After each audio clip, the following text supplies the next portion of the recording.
welcome to the Boopcast, episode 33. We are your hosts, SheNoob and Cory.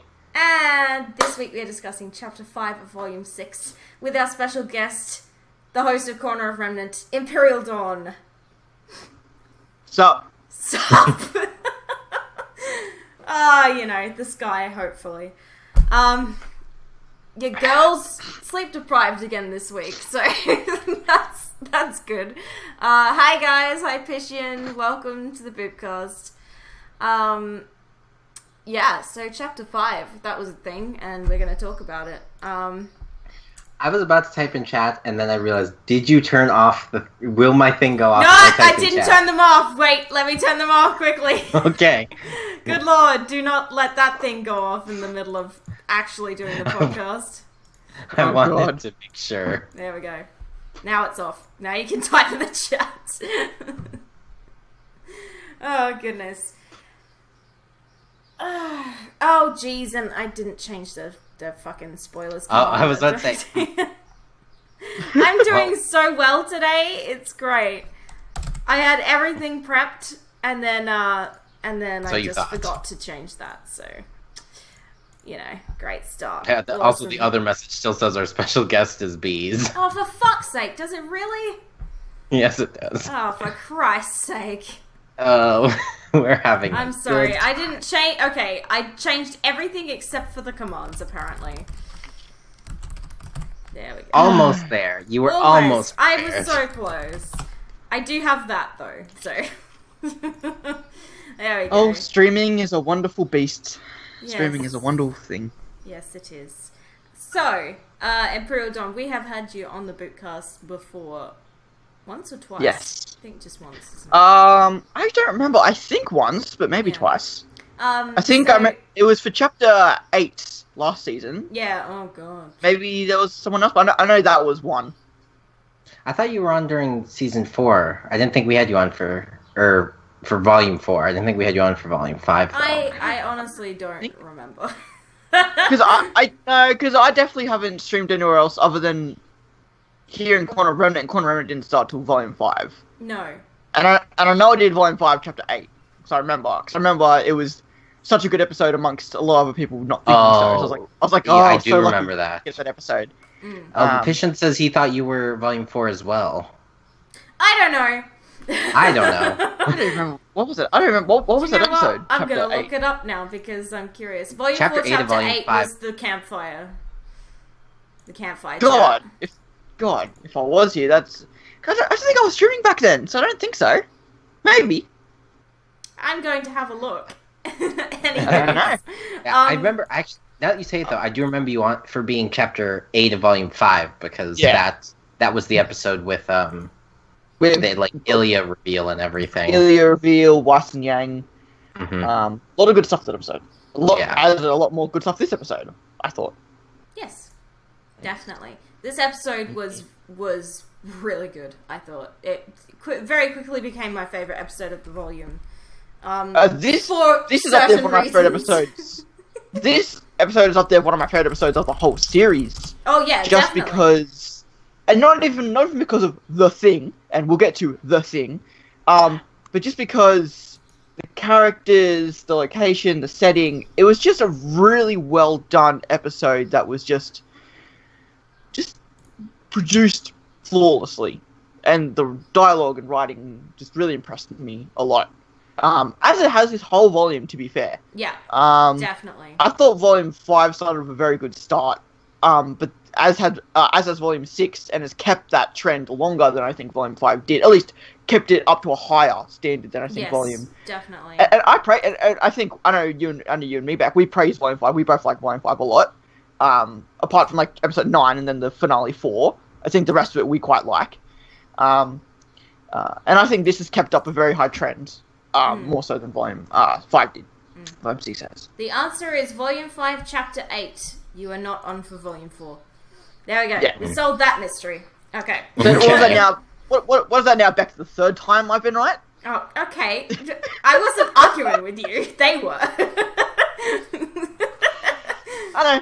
just let to clarify this. I've learned not to argue with Dawn, okay? Because he's fucking right about everything and it pisses me off. Okay, so first of all, what was it you were right about earlier this volume? You were right about Salem. So... Yeah, I was right about Salem and I was right about... Was it Cinder? Was it something to do with Cinder? Was it Neo? I don't remember. I don't remember. There was something though. Yeah, I remember. I said Salem was human, and you very strongly disagreed with me. You're wrong. And God, I wish I could gloat and be prideful right now, but I don't remember what to gloat about. I don't remember what that other one was. I don't think that one we can look up. Damn it, Cory! When I'm streaming. I saw you look down at the chat and start modding. I was like, no! Alright. Okay, to be fair, what do you think this is? I mean, come on. Sorry, we should have said it on now, but this is, remember, guys, this is a spoilers for Chapter 5. Chapter 5, yes, but no discussion of the Chapter 6 preview, please, because we are reactors and we have not seen it, so, yeah, that goes for the same... I have, but... Yeah. I know how hard it is to talk about something and not talk about something, so... The first episode of this podcast, the season. Yes. Oh my god. So much regret seeing Chapter 2 before doing the podcast for Chapter 1. I know. Wheel screen for Neapolitan. Yes! Alright, the first thing we need to talk about before we talk about anything. Neo is back! Yay! Yay! It's only been 3 years. That's fine. I now have 2 of my 3 waifus back in the show. Yay! Wait, who's the oh, right. Yeah. Penny. Well, I mean, Penny will be back at some point. Yeah. We'll see Penny again. We talked about this before, Beck. I don't think she will be the same Penny. No, I don't. We will get that's a fine. Penny. I just want more of her story. That's all. I just want her like to be... She was just discarded, you know, without us really getting to explore her. And I feel like she's... like, it seems like she was far too important. It seemed like she had connections to some of the Maiden studies, that of Amber and that kind of stuff. Yeah. Connected to Ironwood. But now we're going to take like an extra volume to get to Atlas, so it's like, oh, even longer. But she certainly we'll get to Atlas. We'll get to Atlas. She seemed like she knew a lot more than she was telling, especially in Volume 2 when she said to Ruby, "One day it will be my job to save the world." And so she seems to be a lot more in the know than she ever really let on. So I think that'll be a big point of Atlas in general. Like Ironwood, I think will be the same. I think Ironwood will know a lot more than I think we realize he does. And I think that can tie into the Relic of Creation, but that's theory crafting. I think we'll probably get to that later if we get to that. I would honestly be surprised if Ironwood knew more than Crow does.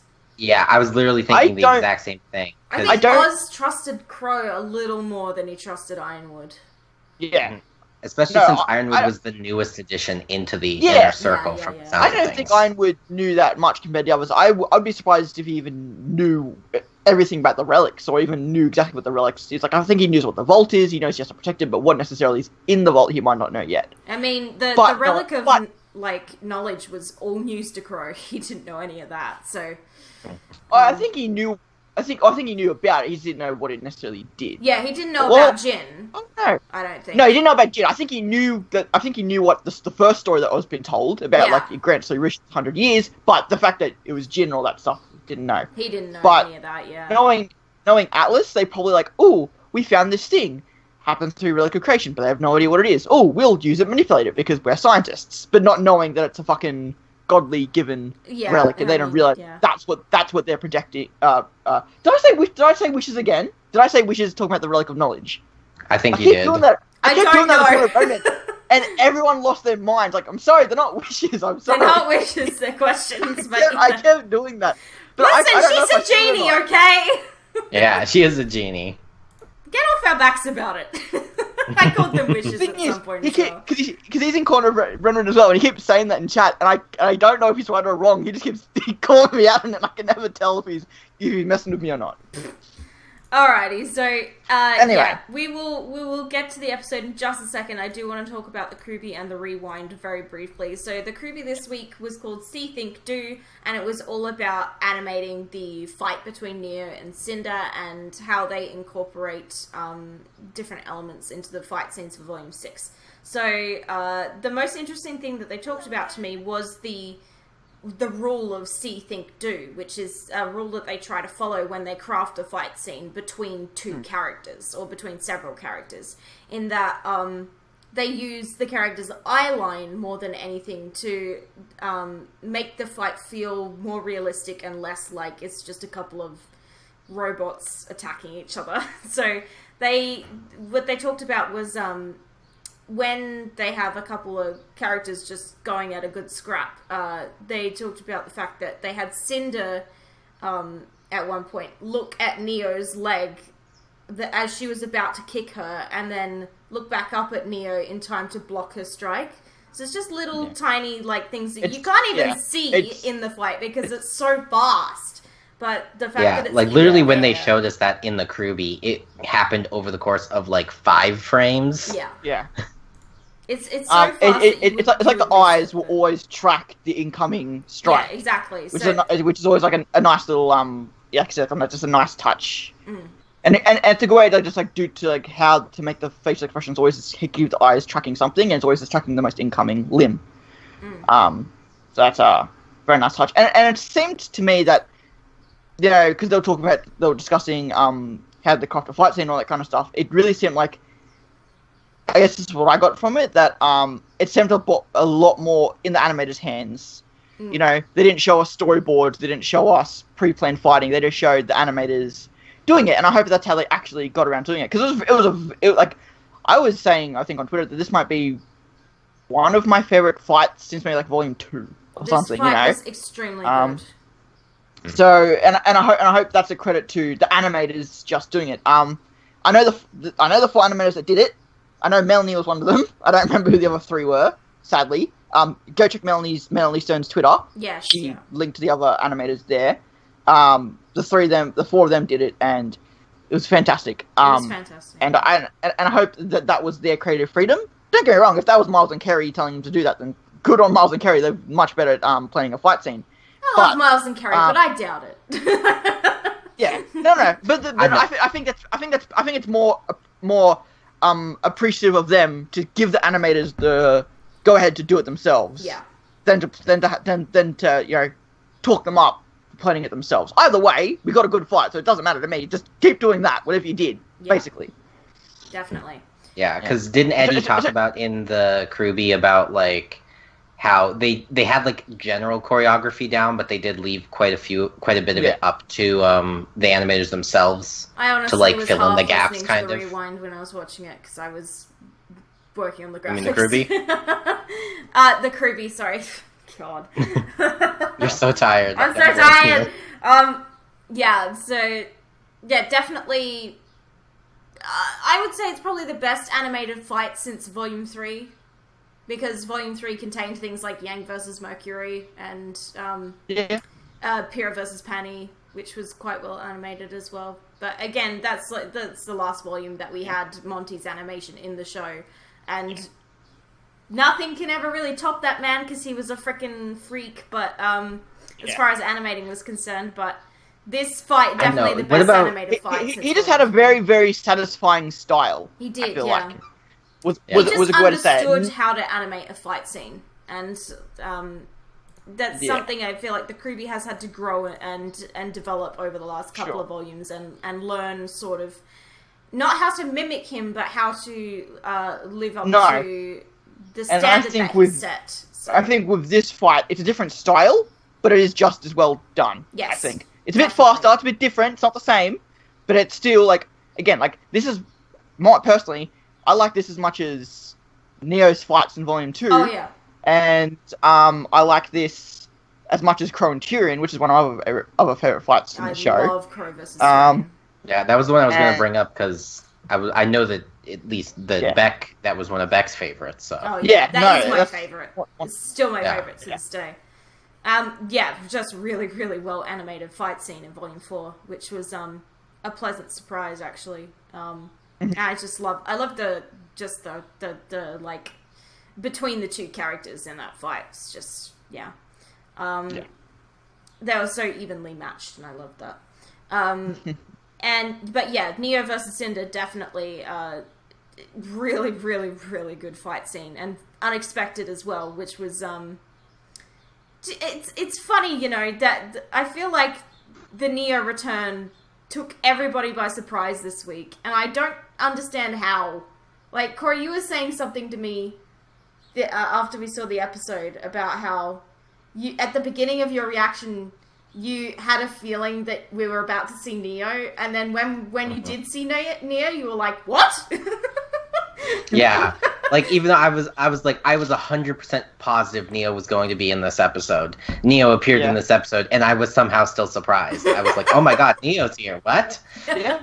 Oh my god, Neo. I was, it blindsided me completely. I just, like, I saw the boots, and I was immediately like, like, I had that moment, and I screamed. As soon as I heard Cinder's voice, I was like, yes.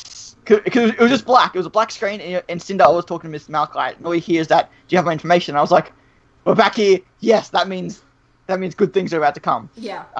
And you know, when you follow someone like Melanie, the assistant lead animator on Twitter, you know, she'll always be like, oh, I'm really excited for this episode. Well, if you're excited for this episode, that means you worked on it. If you worked on it, that means there's a fight. Yes. Mm. I don't think there's going to be a fight at Brunswick, so yes. I follow a few of the Ruby animators, and they say that every episode, though. So I'm like, yeah. I mean, Melanie and Barbara has said that for every Dunkelman episode, especially. Barbara's really guilty of every episode tweeting before it comes out. She's like, "I'm so excited for this one." I'm like, Babs, you say that every week. I love you, but like... so far that has been all accurate. Yeah, it has. The volume has been that good so far. To be fair, it's all been a thing. Every episode of the volume has been good. There hasn't been a bad one. Yeah. No. I don't think so. No. Whereas, like, say, episode 3 wasn't my personal tastes of an episode, but then I really like episode 4, whereas some people, it'd be very much the opposite. But so I like episode 4 more I was than 3. I was the opposite, because I loved episode 3, but then 4 I was kind of like, about. Yeah, but then sure. I also understood, I was like, we had a lot of stuff we needed to get set up the next. And that just boils down to what you enjoy about the series. I enjoy the much more grounded character stuff, which is why I like episode 4, whereas episode 3 was kind of just like a bit too much for me. The problem with chapter 4 was it was kind of handicapped out the gate because it had to follow chapter 3. Yeah. And it's like, chapter 3 was just a massive episode. It was the longest episode of Ruby ever made. And it was the biggest lore dump, certainly. Like, by far, the biggest lore dump. And answered so many questions that we've had since the very beginning of the show. And then chapter 4 is like, okay, now you have to follow that with 13 minutes. Off you go. And it's like, what the fuck do you want chapter 4 to do? I mean, like... punching a child, that's a good follow-up. That's a shockingly nice follow-up. Actually, Crow really shocked me in that chapter. I was like, dude, okay, take a step back. Remember that this is also Oscar, not just Osbin. But, you know, anyway, we need to stay on topic because Dawn has a podcast to do after this, so... Yeah, we do have to try to kind of rush through. I will say quickly, just back on the... Just one last thing on the Kruby episode, and related to Neo. Like, Neo's emotion, her animation is what she's... Like, in terms of animation means to a character, Neo means so much. She doesn't have a voice, obviously. No. She's mute. So her animation needs to be so much better than a lot of her characters because of that. And I feel like almost they didn't want to bring Neo back until they knew they could handle in Maya and have her fighting be right. And that's what I mean. Neo's fighting was right. She got hit once this episode. Yeah. That's the first time she's ever been hit, period, in the show so far. Yeah, she'd never been hit before. She's animated so well, it felt right, her style was good. And they made that point in Kruby where it's like, you know, everything about her needs to be so much more well done because she can't speak, and I think they did it so well. Well, I talked about this with Beck and in my reaction, but I was very nervous for them bringing back Neo because, well, for one, I do kind of believe she is a little bit overrated. Sure. A little bit. I do understand that. I understand that. Like, obviously, personally, you are incorrect, love her. my friend. I mean, I think the fandom... But yeah, okay. I think the fandom puts her on a higher pedestal that I don't know if she necessarily deserves. She's still an amazing character. I just think that they elevate her a bit too much. And you know what? But I think the same way about Bumblebee. Just the shit. True. Just those two characters. Ooh, we're gonna start some shit here. I don't mind. Fight. No. Later. I'm kidding. I only said it in relation to like an overhyped thing like that. Yes, I know what you're talking that's about. That's like I love the two characters, I really do, but the fandom ruins it for me. Yeah, well, yeah, I mean, that's a lot about just RWBY in general. Is there are I did sort of kind of like limit my interaction with some of the community after a while because it was starting to ruin it for me. Yeah, it does. And that was me during like the tail end of Volume 4 and Volume 5. Whereas Volume 6, I think that in general has been a lot better. Yeah. Because the show has been. So therefore the fandom is better. We've talked about the shipping side of Tumblr at length on the Boopcast before. Oh, yeah. I was in here the other week. You guys were talking about it. So, yeah. Oh, yes, you were. That's right, yeah. If we get into that, I'm sure we'll get to that in a bit. But I think chapter the 5. thing about Neo is that 90% of why she is so popular is because she is so intriguing and mysterious and we know nothing about her. And she was taken away from us before we ever got to learn anything. So everybody's excited to have her back because we're excited to finally learn more about her character. And she's now in a situation where she's with characters that don't understand her, so they have to kind of explain more about her. Yeah. With Roman, they knew each other a bit. They knew everything about each other, seemingly. So you didn't get much of them exposing themselves, like Neo exposing herself, the character. Whereas now she'll have to kind of do that a bit more through funny, quirky means because she can't talk. Exactly. Which will be. I hope signs are involved. This is not chibi. This is proper. I'm not sure if you guys knew this, because obviously she had like green eyeshadow, or whatever color it was. It was because the original Neapolitan flavors was like mint, chocolate, and strawberry. Yeah. Or like one of the colors, like the original Neapolitan was green or yellow, whatever the color was. So that's why she had that eyeshadow. I'm like, that's a really nice touch. And she didn't get that eyeshadow until Volume 3. She did not have it in Volume 2. Did she have it in Volume 3?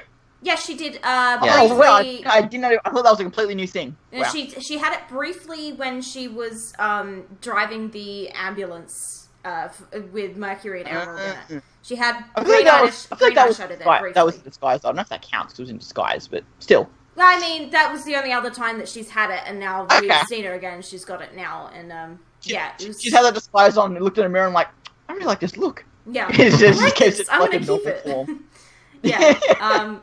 Yeah, okay, so I did watch the rewind. Not a whole lot to say about the rewind. Yeah. Every week when I watch the rewind, I get more annoyed at Jackie. Because she just seems to have very strange interpretations of how she thinks the characters are feeling and why they say the things that they do. I thought the exact same thing about this. I was kind of like, what? She was having a go at Yang for being too egotistical, and I'm like... Yeah. Well, as far as I can see it, it's not about ego for Yang, it's about trust more than anything. I know what you're talking about now. Yeah, and that in particular, I did think that was an interesting interpretation of it, so, okay, fair enough. And Jackie seems to have a go at a different character every week, and I'm like, chill your fucking beans. Like, everybody has a reason for doing and saying the things that they do. It is also a produced show, they have to have some, like, obviously, they have to have the cast have different opinions, so whether or not that's manufactured or that's why they chose people they did to be on it, I'm not sure. I just find myself disagreeing with her 95% of the time. And I'm like... but there are also other people that I'm always just like... there are some people that always are like that, though. Some people you just never agree with on. Like for a long time back, like that was me and you. We didn't agree on a lot of things about the show. I feel like the last couple of volumes we've just been agreeing a lot more, and it's it's weird because now we're agreeing on a lot of things now, and it just doesn't feel right. No. But... yeah, for a while though, like every time I saw you tweet an opinion, I'm like, oh god, here she goes again. But nowadays, obviously, that's not the case, like at all. Rude. There are a lot of Twitter accounts I follow, and I'm like, oh my god, shut up. Well, but it's like, you know what? But I still respect your opinion, so I'm not going to unfollow you or mute you or anything like that. We're cool. Just there was one Twitter account in particular this week who immediately after the episode had released said, tweeted something to the effect of, this episode was not good. And I was like, okay, not only do I disagree with you, but you're actually wrong. Sorry. Oh yeah, no. I think I like your response to that. Objectively, this episode was extremely good. It was very well animated. The story beats were good. It was paced very well. objectively, they just set up a great atmosphere too. Yeah, like exactly. Ruby sometimes had that amazing. problem. They just set it up perfectly. And I'm like, I wouldn't have had a problem with this person if they had tweeted they didn't like the episode, because that's fine. If you don't like it, that's fine. But don't say an episode's not good when it actually is and you just don't like it. Mm-hmm. In a world that's just based around text and such things on the screen, you have to be like use your wording correctly. Yeah, that's the huge thing. And it's also a huge slap in the face to the animators, because they did a fucking phenomenal job with this episode. And then for this person to then tweet, "This episode wasn't good," I'm like, no, bitch, you're wrong. It was good. Like, you just don't like Bartik it. asks if we can name who this individual is. No, I'm not going to name names. We're I'm specifically not naming names because we're better than that. But I think you all know probably who I'm talking about, because I did reply to that person, and the reply was kind of seen by everybody. So I liked it. It was funny. Yeah, well, I mean, it's just wrong to tweet that, and I had to say something. I can't help myself. I've got to say something. I'm gonna defend my poor show. Yeah, I mean, also, like, he was the only one saying that. He was the only one. I was all over Twitter at that time, and everyone was like, "Oh my god, it was so amazing! I can't believe." And then there was just his.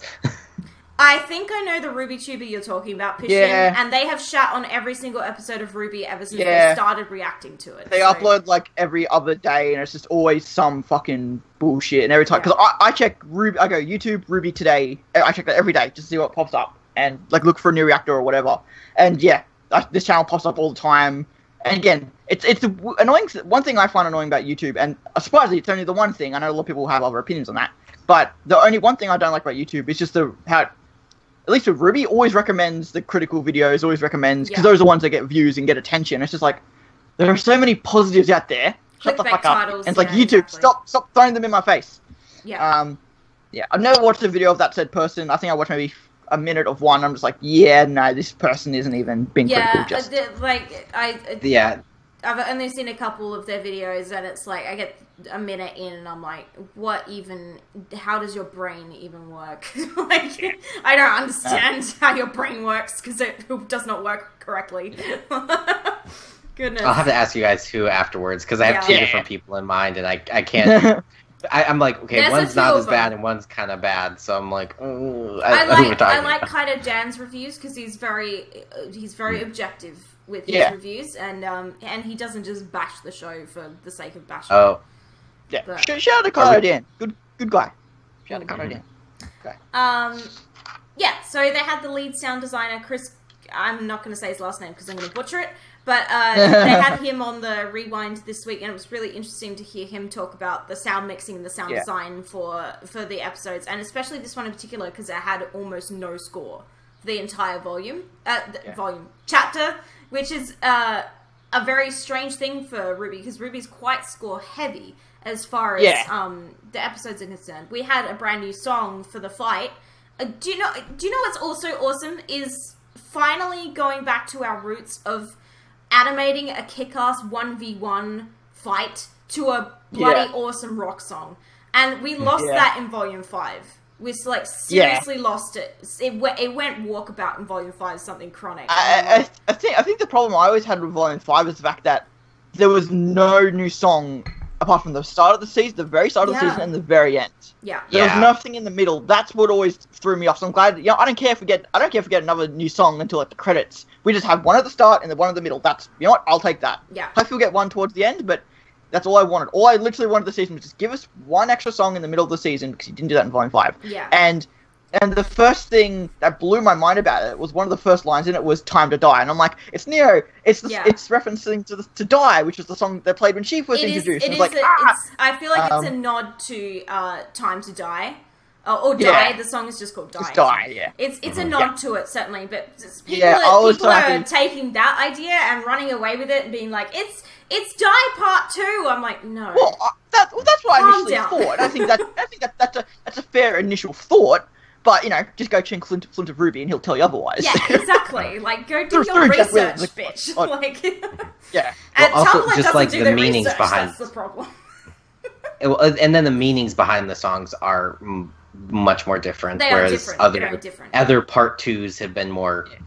Yeah, like Die is very much like it's like just like a group of people in like the world and all that kind of stuff. Whereas One Thing, which is the title, is very very personal and revenge focused, like very more self-centered.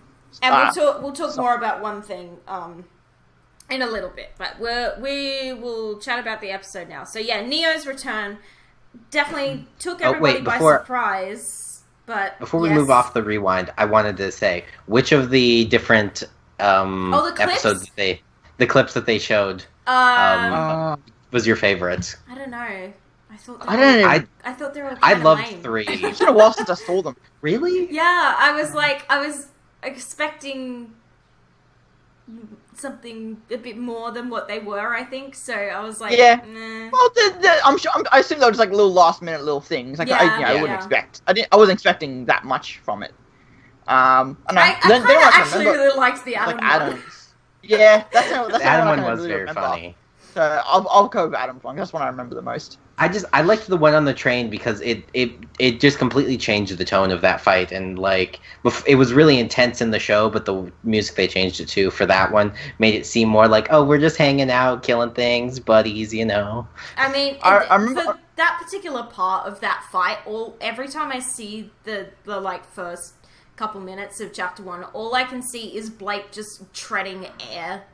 And it just drives me insane. Like, she, like, goes up and she pauses, has a line incoming before gravity kicks in. And it drives me nuts when they do that. I'm like, oh, what are you doing? Gravity doesn't work like that.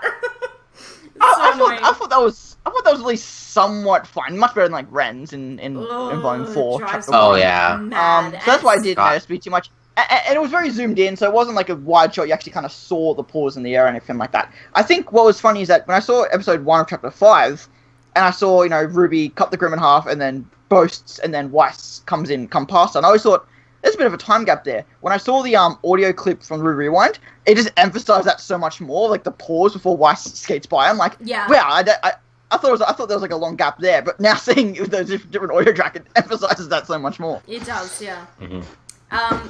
Yeah, but that's all I can see when and Blake is guilty of this throughout Volume 4, 5, and now 6. So I'm like, can you stop making Blake tread air? Like it just looks like she's literally part bird. Exactly, and I'm like, she's a cat, not a bird. Let's kick gravity in a little sooner, please. But I do like that at least she has a weapon. Like she has like the ribbon that at least explains that a little bit more.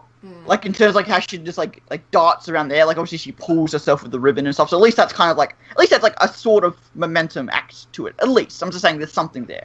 Yeah. But yeah, her going into the air, pausing before, then she then like pausing then like to say a line, I get that. And then falling. I'm like no. But it's just one of those things that annoys me. So I can't like see that scene without seeing that thing that annoys me. I know that annoys a lot of people too. So. It's not you're not alone. But again, it's gotten a lot better than it has. It has, yeah. Obviously, it's improving all the time. And like I said, it's a style. It's their style now. Like, and that's the thing. And you know what? If that's your style, that still could be worse. So you know what? Fine, I'll take it personally. Yeah. I mean, we all saw Volume 3, so yes, we know it could be worse.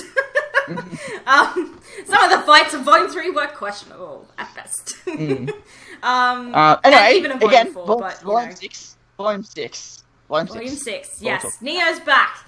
So, I feel like we said that like 10 times. Everybody, Neo's back. It's literally the title of the podcast. Back? So yeah, I heard that. Wow. Did you hear about Neo? Back. Yeah, she's back. Neo. She's back. Yes, yeah, Neo. Back. You know the one that disappeared for 3 years with no explanation. Her. So we all knew that this was coming. We all knew she was coming back. Even in Kruby, Paul is like, Neo's been gone. she doesn't have like an explanation to it. I thought that was super funny. Yeah, and when they had Patrick on the rewind the other week, he was like, she fell off a spaceship. Why do you think she's still alive? I'm like, bitch, we're not fucking stupid, alright? Don't even try and pull that shit over us because we know that she's not dead. Come on. Like, don't even try. People still don't think Roman's dead.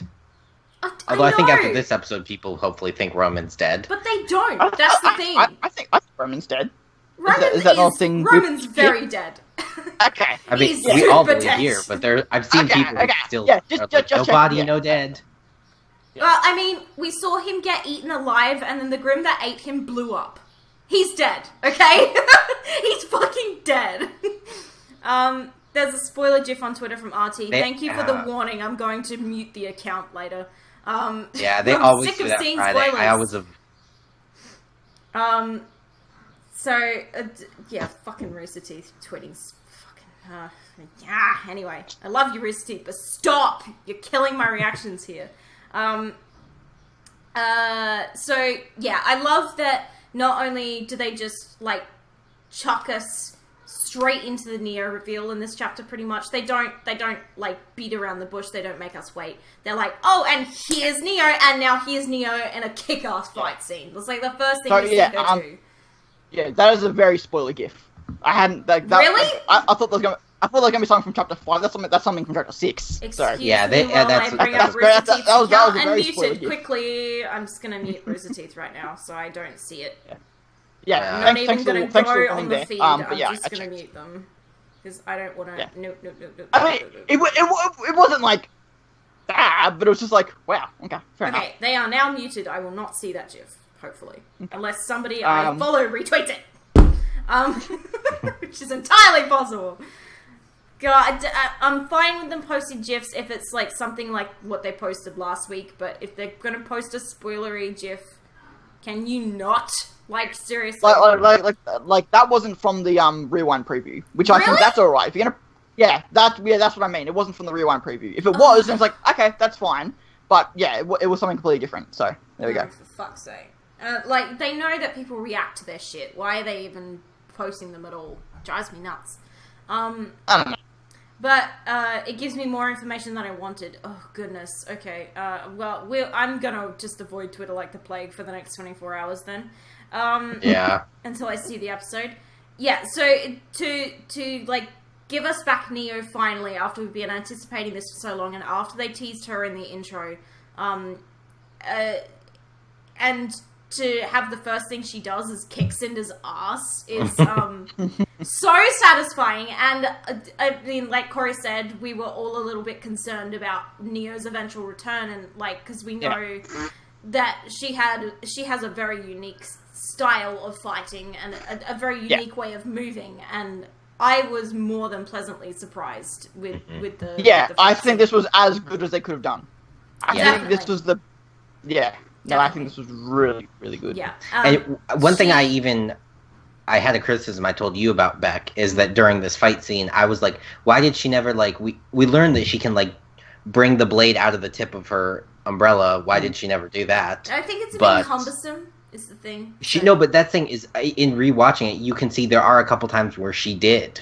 Did she? Well, yeah, one of them was after she threw the second glass thing at Cinder's face. Yeah. When she went at her, you can see the blade out for a little bit. Yeah. Okay. It's also one of those things. I think in this fight in general, both of them aren't trying to be obvious. They're trying to kill the other person. Like Cinder, obviously, still trying to keep a low profile, isn't using her powers because she's still in a public place. She's still in hiding, and Neo again. Like Neo's very subtle. Like she never really uses the blade unless it's like you said, like one swipe. Like you see it and it's gone. Or it's like in a one-on-one moment where she's going to kill someone kind of thing. So it's not, And it's one of those things where, like, with aura, like, you don't need to bring out the killing weapon until the aura is broken. Yeah. Like, once Cinder's aura is broken, then she can bring out the blade to actually do some actual damage. Because blunt force will do the same thing the blade will until the aura is gone. Yeah, exactly. And also Neo is, she's a very smart and capable fighter as well. So she fights smart and, whereas I feel like Cinder fights angry. I think that's the difference between them. And so someone mentioned to me, someone was commenting on my Neo artwork. Someone was commenting on that, and it was like, "Oh, I'm a little sad that they didn't change her eyes very much." And I don't think they did at all. It didn't happen once. And the reason I came up for it is because she often does that as an intimidation tactic. I think or a confusion tactic, and Cinder's not going to fall for either of those. She's not going to get intimidated. She's not going to get confused. so it's like, I think that's, and again, like she did it against Yang, because again, it was confused her, it intimidated her, and then, like, and people were saying, like, well, when Raven appeared, she went double white eyes as a scared look, and I'm like, yes, but that was actually, I believe, a glitch, like, that was not meant to happen, I believe, like, when Raven showed up and she had the double white eyes before she left, I believe that has since been told that was, like, a glitch, like, that wasn't meant to happen. Granted, it was a great detail, it ended up working really well, but it wasn't, like, an intentional design, I don't think. Could be wrong. I don't actually know. That's why they didn't do it again, when, like, she was scared of Cinder, when she actually used her powers. Yeah, no, I noticed that she didn't switch her eyes at all, and I feel like that has a lot more to do with her semblance than anything else, and like you said, probably an intimidation and confusion and tactic more than anything.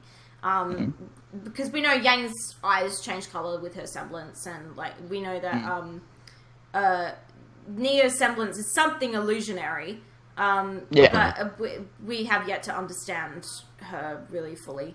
Well, I do like it. One of my favourite little points was the fact that Cinder just suddenly said, "Oh, you've gotten stronger." Like, okay, well then that makes sense why Neo's, obviously Neo is a fighter that's, like, doesn't matter how powerful her opponent is, her ability is literally manipulating power of her opponent, so it doesn't really matter. But just the little note that you've gotten stronger, it's like, that's such a nice touch. Yeah. You know, like, what has she been doing? You know, how is she fighting a maiden? It's like, well, the maiden just said herself, "Oh, you've gotten stronger in your time." It's like, Neo really gives Cinder a run for her money here. She's like, at more, like, I'm gonna even say more than Pyrrha did, and Pyrrha's very I would agree, definitely better than Pyrrha did. And this is, in Cinder's, I don't know, it's interesting whether or not you consider Cinder at this time stronger than she was when she fought Pyrrha, because obviously she's weakened, she isn't using her powers. I don't know. So I don't really know, but I don't think so. I don't think she's gotten stronger at all. I think she's just full of it. Yeah. Well, I don't know if I still think that Pyrrha put up a bit better fight, because, I mean, Pyrrha landed way more hits than... She did, like, but Neo only really got the one hit in. I feel like Neo's just playing with her, kind of. I feel like if she wanted to actually kill her, she would try to actually kill her. But I feel like Neo's just, like, trying to blow off some steam here, sort of, because she's pissed off. Torchwick is dead, and she has nothing now, and it's been quite some time. It's been a year, pretty much, in story time, and she's pissed off. She wants somebody to blame and somebody to hit. So yeah, it's a long time to want to kill somebody. It's a very long time, and to not have the, like, we don't know what she's been doing this whole time. We don't know where she's been. So but yeah, I just love the way that I would have loved to see that moment when, because it's very clear, I think, to me, that Neo found out about Cinder because she saw the broadcast about the Haven. I would have loved to see the moment that, like, Neo saw Cinder again, and just to see her be like, "I'm going to kill her now." Okay, bitch, you dead. Because that's the thing, and everybody was, a lot of people were like, "Oh, Cinder tells Neo, I don't have time for your misplaced blame."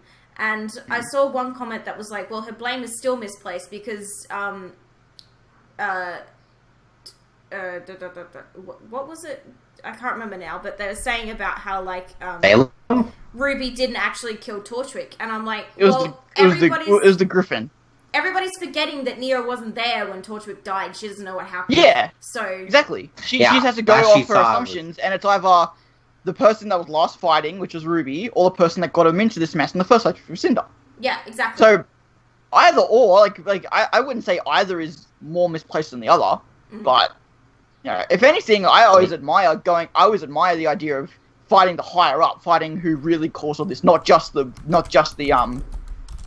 you could fight Ruby, but what would that accomplish in the end? Fighting Cinder would actually, would, I think, accomplish more. So I always like that idea of, like, fighting the higher up in the situation. Yeah. Going after and Ruby was actually not responsible for Torchwick's death, but Neo isn't aware of that. So it was Roman's own hubris. Yeah, I was going to say ego that attracted that. And I don't think it would matter to Neo anyway. So, no, it wouldn't. I'm not saying Neo should go off and fight every Griffin in the world. I'm not saying that at all. She could do a great job. She could be a great huntress. She would be a good huntress. And I'm curious if that's a possibility at all. If there's a possibility of redemption for Neo. But there are a lot of characters that are slated for redemption. So she's such a wild card right now to me because we've just seen her after so much time of wondering where the heck she's been, and but my favorite thing about this fight was the fact that she moves and feels like Neo. Like it doesn't feel like anything's changed too drastically about the way she fights. And they've just done a fantastic job of bringing Monty's extremely unique way of animating her fighting style to life much later. And I bet they were so nervous about this one as well. Sure. And again, like, I'm wondering if that has anything to do with why they waited as long as they did. Maybe they just wanted to wait till they had a bit more confidence in the team to do it. Because like I was like, you know, I made the argument there, like, Roman was a one-off character, one-episode character that they liked enough to bring back into the Volume 1 finale. Then they decided, hey, we'll keep him around since everyone seems to like him. Then they introduced Neo. Like, the circumstances of Neo being where she is today is one of the most just fan creative-driven things I've ever seen in a show before, because, you know, Roman wasn't really meant to be a character other than one episode. Manages to make it into Volume 2, they give him a sidekick from a gender-bent cosplayer they see a week before the episode even comes out, and they just chuck in there. The very last minute. That happens to stay around to Volume 3 and gets, you know, left to float for eternity, and they see an opportunity and they bring her back. So I really appreciate the Kruby in that sense. Just for how the arc of the production of the character has come along. Not just the on-screen stuff, but the behind-the-scenes stuff that comes to Neo and Roman and all that kind of stuff. It's really kind of just, like, admirable of, like, adaptable storytelling. And not fan service, I wouldn't call it fan service at all, but just like sensible and just work with what you write yourself into kind of thing. Like it makes me think of like in the show The Arrow, like the character of Felicity was literally like a one-off character. He was meant to show up like 3 or 4 times, and she's been a series regular since season 2 because people loved her so much. Well, some people hate her. We can get into that, Cory. She had good chemistry. I'm sure me and you can get into Arrow for hours. Trust me, I definitely could. Let's stay on topic. Ruby. We're an hour in and we've barely touched the episode, so let's. I will say a really nice touch they did here.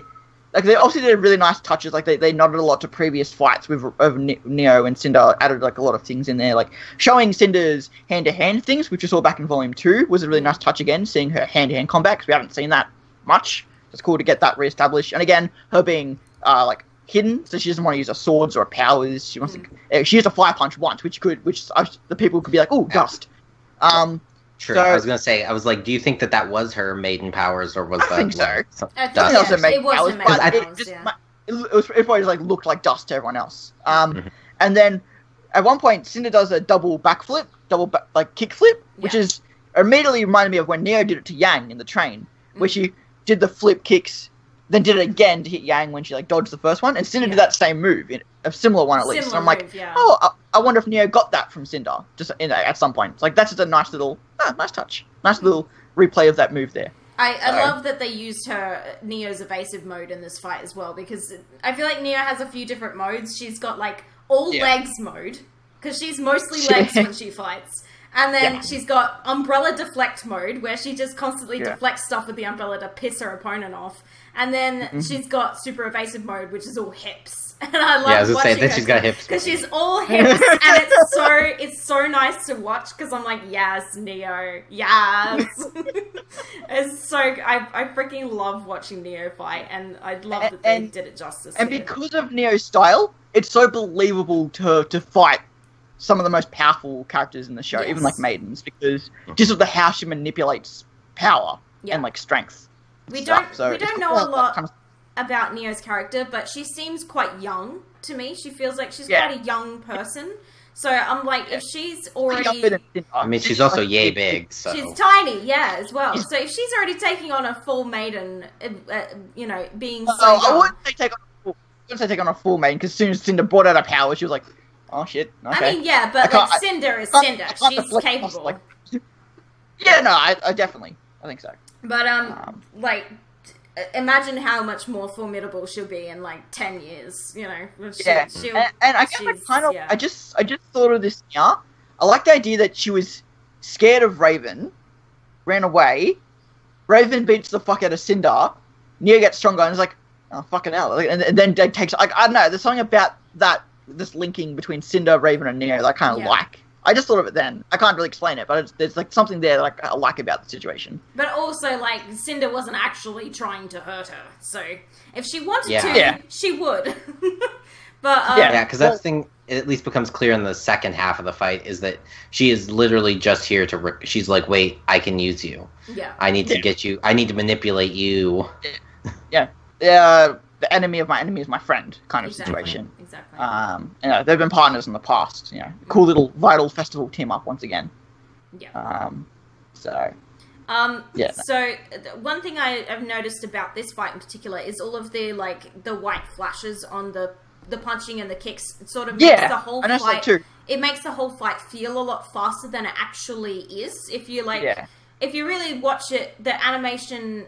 It is not that quick, but these flashes actually make all of the movements look faster than they are, which is really interesting. And I've made a note in here about Neo's semblance, but again, we don't really fully understand what it does. But when she jumps out the window and shatters, Cinder kind of says, "Nice trick." So it's sort of alluding to the fact that her semblance is something illusionary.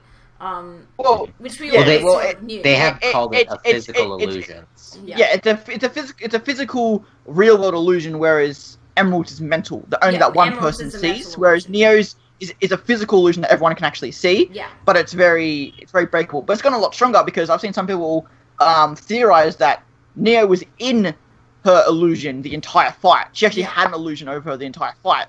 And even after one hit from Cinder, it still didn't break. So that her semblance has gotten stronger, in theory, if that's what people believe. And her true form was tattered clothes. And so that whole fight, she was in an illusion. Yeah. Which is a hell of a thing to keep up for the entire fight. So but again, when your fighting style is you don't get hit, then who cares about your sembler or a pool if you just don't get hit. So Exactly. Torchwick's hat made me sad because I miss Torchwick. Torchwick was my favorite villain, and I'm so sad that he's gone. And at least you got Tyrion last episode.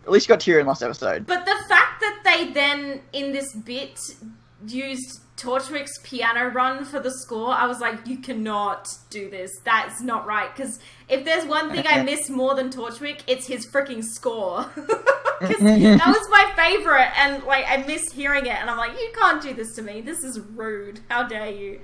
I'm gonna have words with Alex Abraham about that later. But hearing Cinder refer to Ruby as Little Red as well. But I'm also, at the same time, I'm like, how the fuck does Cinder know what happened to Torchwick? She wasn't there, so how does she know? Probably just, I guess, piece it together, I guess. But her words are, if you want revenge, take it up with Little Red. Okay, A, you don't know that Ruby and Torchwick fought on the ship. B, how do you know this? I'm like, how does she know this? Who did she find this out from, if not Neo? Because Neo was the only other one who was there. So, I'm like, how does she know this? And now I'm making Cory think I guess you can make the argument far-fetched to me, but I guess, there isn't a super obvious reasoning, but I don't know, it doesn't seem that. From the moment she said it, I was like, how do you know that? You could make the argument that because of the Queen virus, they were fighting on top of a ship that was under their control. Maybe that also gave them control to security cameras. That is kind of far-fetched.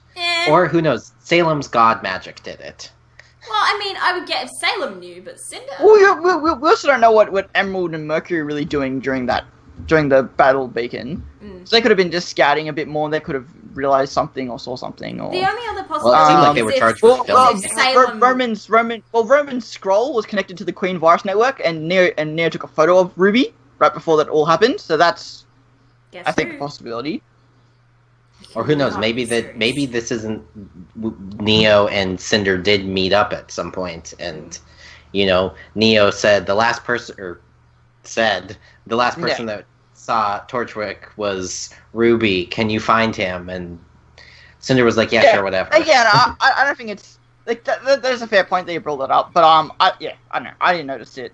Yeah. I don't know. The only other possibility is if Salem actually found out and told them what happened to Torchwick. But again, I'm like, Torchwick is such an insignificant sort of... he was just a pawn, so I'm like, I couldn't see Salem going out of her way to find out what happened to him. Yeah, like, honestly, Salem hardly cares for Cinder, and, like, he was one of Cinder's underlings. Like, underlings. Under the underling, exactly, yeah. So the song, One Thing. I have the lyrics up here. I mean, it's pretty self-explanatory, but I want to read these out anyway, because they're awesome. Yeah. And very awesome an interesting thing about the song that I heard from somebody who, I don't remember who it was, I'm so sorry, but, they said that it was in the comments on Flint of Ruby's lyric video, actually. So it's one of the top comments. You'll be able to find it there. They said that because Neo is mute, this song is a way for her to speak. These are like her words and her feelings, even though she can't express them herself. But the music is giving her a voice. It's a very appropriate character to give a song to. Yes, definitely, definitely. So the lyrics are, kill for kill, eye for eye, blood for blood, it's time to die, retribution tastes so sweet. Pretty self-explanatory. And again, the nod to die there as well. Love it. Love that so much. Yeah, it's a good song. Gone's the life that he gave, now revenge is all I crave, retaliation soon complete. So we get to, like, all we've seen of Neo and Torchwick is... Oh, there's way more to that song. Is that all you wrote down? No, I'm just, like, going through it. But okay. Yeah. Like, we getting more of a sense in this song of exactly how much Torchwick meant to Neo. And, like, she says, I had one thing and you've taken it from me. A single light, a single friend, but you've made that end. And it's like, damn, she's pissed. She is pissed off. There was one thing to help escape the misery, and now it's all disarrayed. You took my whole life away. You sent me back to nothing. Now you'll pay. And it's like, damn, girl. I never really thought about, because I've talked before. I was like, exactly what is Neo to Torchwick and what is Torchwick to Neo, and like we never really got that explained. But I feel like this song, once we hear the full version of it, we're going to know a lot more about Neo and Torchwick's partnership than we ever did before. No. If we don't see it during the course of the volume, that is. Which I don't think that we will somehow. Yeah. And there are some connections people have made between Neo, Roman, and our next scene we'll discuss in a minute. Yeah. But I personally don't think there's a connection. Oh, I know what you're talking about, yeah. Yeah. And the other thing that was nice in the scene was to finally get confirmation that Neo is a mute, which I feel like... Yeah, I never understood why this even came up as a question, because I feel like if she was going to speak, she would have by now. Yeah. Well, I do like the idea of a character that refuses to speak until, like, a necessary moment. Like, I think that's a nice character element to her. And I like... And again, she's gasped before, so she clearly can create noise to a degree. But I don't know how mutes work. I've never met a mute in person, so I don't know. Like, I don't know if... Because I know you can be a mute because it's like not having a tongue. You can be a mute for, like, throat issues. Like, I'm very uneducated in that regard. So, I'm not sure, like, again, like, if she can, like, make audible noises but just can't speak. But I really don't know. Yeah, I mean, a gasp is a sharp intake of air, though. That's the thing. It's not necessarily your voice. That's a fair point. It's just air. No, they say that makes sense. But yeah, I've never seen Tumblr lose their mind so much over somebody gasping before. It's just insane. Oh, she gasps. She can speak. No, she can't. But it's nice for them to finally confirm that so that people can shut the fuck up about it. Well, I also just feel like with everything they did in Chibi, and like I know nothing in Chibi is canon, but I was like, they've made so many jokes about her not speaking, like she speaks with signs. Yeah. I'm like, it just made sense for them to be like, she's mute. Yeah. Like, having said all of that, this entire scene, I was waiting with bated breath to see if she would talk. But then when she didn't, I was like, I'm not surprised. Like, I'm not surprised at all. I would have been more surprised if she did speak. I'd have been like, okay, interesting. and I was like, Cinder's like, right. Like she like, just remembered in that moment. It's like, oh yeah, right. She can't speak. It's funny because the subtitles say well. It said that she said well, not right. Yeah. It's like well, like she was questioning us. I wonder if that was a change in like the script last minute or something. I was also wondering, are the subtitles like faster than the show when you guys use the subtitles on the Ristic website? I don't notice that they're faster. Subtitles. Okay. I do put the subtitles on when I watch it for like the third or fourth time usually. Yeah, same. And just when I've done it personally, the subtitles always seem like a line ahead, from what I've noticed. But maybe it's just. They've been okay for me. Okay, then it must just be on my end then. I noticed in Arnold's reactions, he like reads the subtitles before the things come on. It's like he spoils himself. I've watched his reaction. Yeah, that's why I don't put them on when I do my reactions because I read too fast. So I'm like, I'd read the entire subtitle before they actually say anything. So, yeah, and also it distracts from what's going on the screen as well. And I like to. I do typically like subtitles, but not when I watch something like the very first time. So the next scene, they're out in the cold snow. My poor snow angel is wait, freezing. Beck, there was a theory you had that you didn't mention. What theory? About Neo's outfit. Oh. Did I? Yeah, you said to me you were like, her outfit got so beat up, she's gonna come back with a new outfit. Oh yeah. Well, I mean, that's theory. That's just a prediction that I had that maybe because her outfit is ruined. Yeah. Basically, I was like, well, maybe she's gonna come back with a new one the next time we see her. Because when I saw Neo in Maya for the first time, I wasn't thrilled with her look. At least from close up, far away she looks like perfect, but close up didn't look quite right to me. But when I saw later, I said, okay, that's fine because it's a one-use costume, and then her real costume is the tattered one with the hat on, and it looks much better. So it's like, okay, that was just a one-off model they used for the fight. Then they don't need to put a lot of detail into a model they're going to use once. But like, she looked a lot better when she was all tattered up, and the idea of her getting a new outfit is really cool. I love the fan art. I love the fan art with her in Roman's jacket, stuff like that. And I'm surprised they didn't give her a new outfit because I always thought the reason they gave Cinder a new outfit, obviously to hide the arm, was because they established the Mistral Astique. They wanted to give Cinder more of a Mistral look. I know. I guess Neo. We don't know Neo's from Mistral, but I just assumed they would give her a new look. But I hope that the next time we see her, she is wearing something different. That's cool, but I also don't mind the title look, but a new outfit would be cool as well. And I also really like Cinder's. I like her civilian outfit a lot. I don't know what Cinder's that's the thing. Cinder's also, I'm like, is she going to get a new outfit now, or is she going to go back to the one that she was wearing before? I don't know. It took me a long time to like the new her Volume 4 outfit. Yeah. Because I didn't like it for a long time. It wasn't until I saw her fight in it in Volume 5. I'm like, okay, I actually like this now. And especially when she wore it in this volume, just for that like one scene, I really liked it. But there's only 3 instances of when I've liked it so far, so we'll see. Yeah, and the thing is, that outfit, the sleeve is gone, it doesn't hide her arm anymore. So that's making me think that maybe she's going to get something different now. Well, I mean, they're all headed towards Atlas, so they're probably going to want to bundle up a little bit. Yeah, exactly. Yeah. I'm still holding out hope for Team Ruby getting a bundle up look, winter outfits, because they all look freezing. I'm like, put some fucking clothes on, girls, for goodness sake. Put on some pants, put on some jackets, let's go. Like, you look cold. In the situation they're in now, they only have one way to do that, and I wouldn't want to take those off dead bodies. No, but no. Ooh.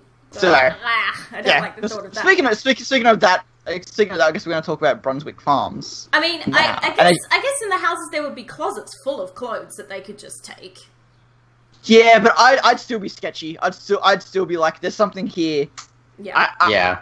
Like, why doesn't even want to stay there? Like, I'll go back out into the fucking winter. Yeah. I don't give a shit. I'll go back out. I'll go in the snow. I would rather freeze to death. We've got an aura. Let's go. I don't here right now. We've got aura. We'll be fine. So I loved the shot where they're all charging in the door. Fucking Ruby charging in crescent rows first with a massive sight just charging through the door looks hilarious to me. I'm like, it barely fits through the fucking door. Which is so funny because that's something that a lot of people will talk about in Volume 5, that she'd never had her scythe, was always in gun mode. And I'm like, yeah. So this is so like that critique I think coming in here, because it would have made more sense for her to have the gun in this sense. But like, people want to see have a scythe mode, so fucking just make her scythe mode then. She did use scythe mode in Volume 5. I think people just overlooked it. I don't know. I know. I never understood it, but that was a criticism I remember hearing. So, just wondering if that. I don't understand most of the criticism for Volume 5. No, neither do I. But we need to stop agreeing on things and talk about the episode. It's just sweating me out. I hate everything. Disagreement, conflict. I love Maria before she's even inside. Just close the door. Close the door! I've said this a few times, but Maria's stealing scenes since chapter 1. Like, every scene that she's in, she's good.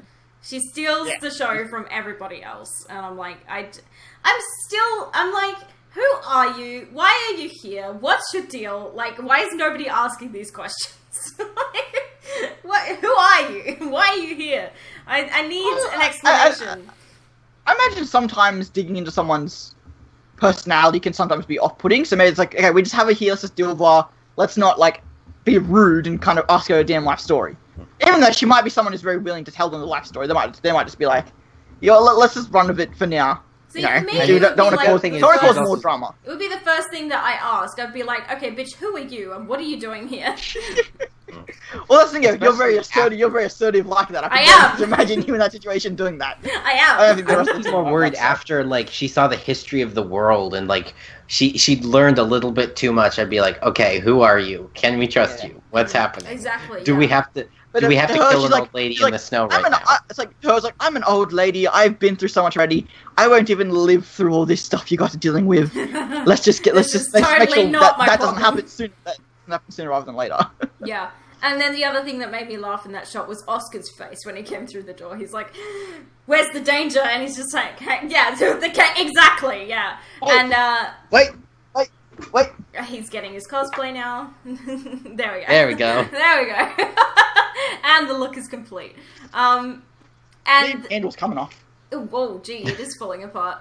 God, props are the worst. And then in the shot after Maria comes in the door, he's like standing there with his hands on top of his cane, and I was like, "Oh, you look like Oz right now." That's he was doing. I saw that too. Yeah. I was like, "Oh, that's off-putting." I'm sorry, I just made my face bleed, so that's good. Oh no!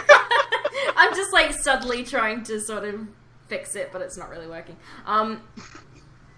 I liked that Ruby and Blake finally said 2 words to each other in this episode.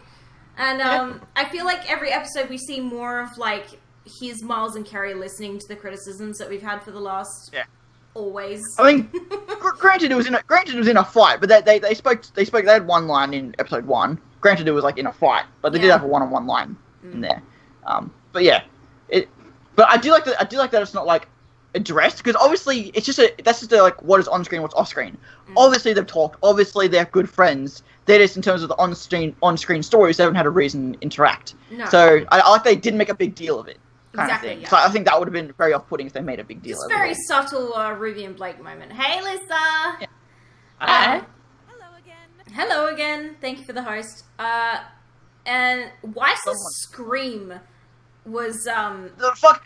Kara this episode was amazing. I cannot understand. I can't believe people have not mentioned it more. Yeah. Kara was so good today. And Kara, who's not a professional voice actress as far as I'm aware.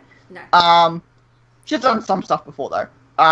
And who has on and off episodes, to be fair, was super on this episode. Yeah. Really well done. Yeah. Her talk with Ruby later was really good. Definitely. Her screen, was fantastic. Because when I heard it, I didn't know who that was. I was like, who the hell was that? We were the same. We were like, Weiss.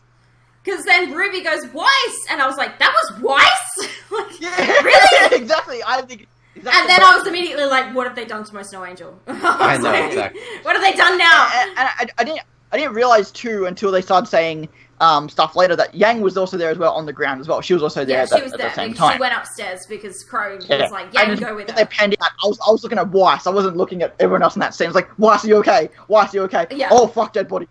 Yeah, exactly. The second Weiss was on the screen, I'm like, are you okay? Are you okay? What do you? Oh dear. I was like, oh god. It's day 5 up in this bitch. Yeah, the next note I have is day 5, so there we go. I'm like, this is completely a day 5 reference. While at the same time still being in keeping with the Headless Horseman. I don't want to call it a fairy tale, because it's not a fairy tale, but it's like a myth. Myth's a good word. Before we get too far from it, I want to talk about the picture that Ruby and Blake were looking at. Yeah. Because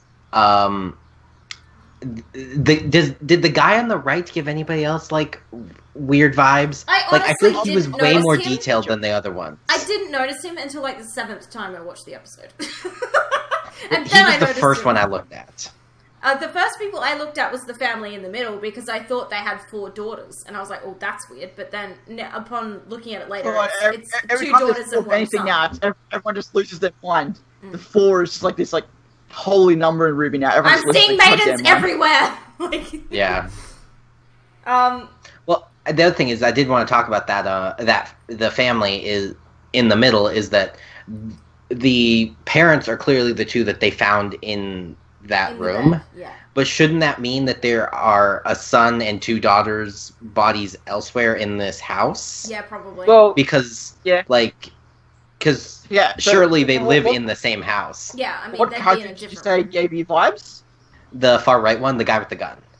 Okay, yeah. Him, yeah. Like he looks different than the rest. looks out of place, He stands sure. He out. does look out of place, yeah. He might just be like a wanderer that came here and decided to He might stay be a here 'cause he huntsman. did a favour for them and he's just gone like, oh, I like these guys, I'm going to stick around Yeah, here. he could be a huntsman. He was just the first one that my eye went to, and I was like, "There's something." Now that you mention it, yeah, he does stick out quite a bit. Yeah, now when I eventually did see it, I was like, oh yeah, I don't like. Yeah, that. I didn't even notice that guy till right It gives now. me a bad vibe. But they really need to stop traumatizing my Snow Angel. Okay, she's been through enough. Stop. Yeah, no, someone actually, I'm gonna pull it up. Someone commented on another one of my posts and just talk about Weiss. Let me pull this up here. They really need to stop. Okay, she's been through enough in the last few episodes. Leave my Snow Angel alone. Yeah, so here's a comment. Between being disowned, kidnapped, planned to ransom, Raven probably would have killed her when she found out Weiss was worthless, finding out that Winter isn't a Mistral, nearly killed by Cinder, and finding out she has to go back to Atlas. She's now being scared to death. Weiss can't catch a break. Leave her alone. Leave Weiss alone. She's been through enough. And then there was sort of like Cory comes back. Yeah? Well, no. Larissa just posted about this, and Don kind of talked about it earlier, is that there were people drawing comparisons to the Ginger Boy and saying that, Roman. what if this is where Roman grew up? And It's I'm just not like... Roman. Roman was a street rat, so he grew up in Vale. Mm-hmm. Let's just put and that also off just the the table time, immediately. the timeline doesn't fit. Like, if these people died years ago, they would be skeletons, not bodies. Exactly. Yeah, They died I think recently. This is more recent. They died recently because they're still rotting, so they have not been there that long. Also, the main factor is the fact that RWBY just said, like, most places look abandoned or unfinished. This place looks fine. Like, it looks like it's all good. It just looks like everybody left in a hurry. Yeah. And it's one of those things where I think people... No, there's nothing wrong with it, but I know I personally don't take things super literal when it comes to the show. Like, I don't think the 4 daughters were the 4 maidens. I think they were inspiration for the 4 maidens. I don't think they were the 4 maidens. Oh, you mean Osmond's daughters? I do. I think that's what inspired him to make the maidens in another life. Either they were the maidens or they were the inspiration for the maidens. Yeah, well, it's obviously it's one of the two. Yeah. But I would go with the I would go with inspiration as well. But Beck, you are more in the camp of they are the maidens. Yeah. Well, I mean, they didn't. It's which just makes sense. Which 100%, like, I agree, makes sense. It's just like how that power then starts going into other people is where, like, I'm like, Everybody's Everybody's so certain that they died, but I'm like, we didn't see them die. So, I'm also like, the fact that they showed us that they could perform magic, I was like, that was an arbitrary. They showed us that for a reason. That definitely was a detail, but I almost think that was done so that when Salem says, we can replace them, it's the idea of we can have more kids and repopulate the world with magic users. Mm-hmm. Not that was her necessary intention, but I think that was the kind of the implication she was giving off. Or one of the implications she was giving off in that scene. Yeah. So Crow comes back in the house and he's like, every single house has dead people in their beds. Yeah. And Weiss is like, well, we're not staying here. And I'm like, well, just don't go to sleep, bitches. Like, just wait out the storm, don't go to sleep, and leave in the morning. Beck, everyone is so tired. I know, I'm going to talk about that as well later, but, Dude, I told you my theory. They were on a very long train ride, had a super huge fight, probably had such strain on their minds visualizing all this for probably to them would have been like an hour. probably worth of like story time they were getting, or at least half an hour. Then they had to walk through the snow. Like, I kind of like I know that like people say that the reason why Yang lost to Neo was because she was tired because of the Mountain Glen stuff, which I never got until someone told me. Like, oh, I guess that makes sense. This time, like, yeah, these bitches are fucking tired. Yeah, without them even saying so. But I also feel like there's some kind of like sort of cosmic force in the town that's making everybody sleepy. But yeah, I told you my theory about this. I'm just like, just don't go to sleep. Like, clearly it's not safe to go to sleep here, so just don't. Just stay awake.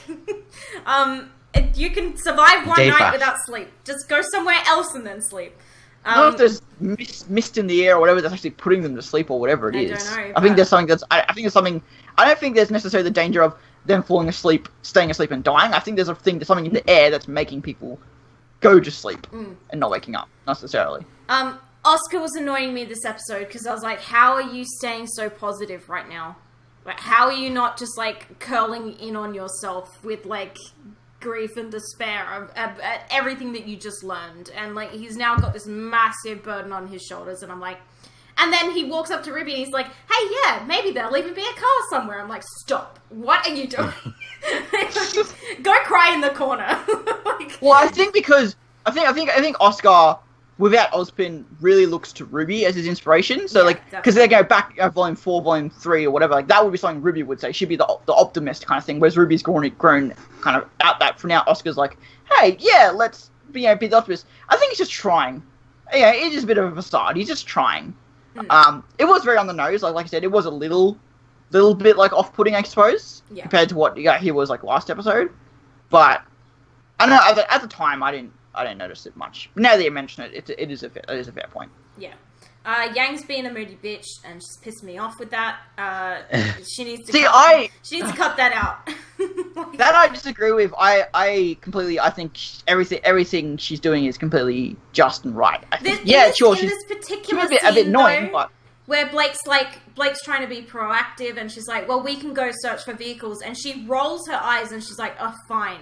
I'm like, Yang, snap the fuck out of that right now, because come on, everybody's having a hard time. It's not toward Blake. It's just the whole situation in general. I know, but I'm like, everybody's having a hard time with the situation, and she's just not helping by having that attitude. When you were tired, are you not more like all your worst traits come out when you're tired? I was gonna say they kind of implied later that the reason she was being a moody bitch is because she was tired. Like, she had that. But like, at the same time, everybody's tired, but she's just like being difficult. I felt like I get that. It's the magic.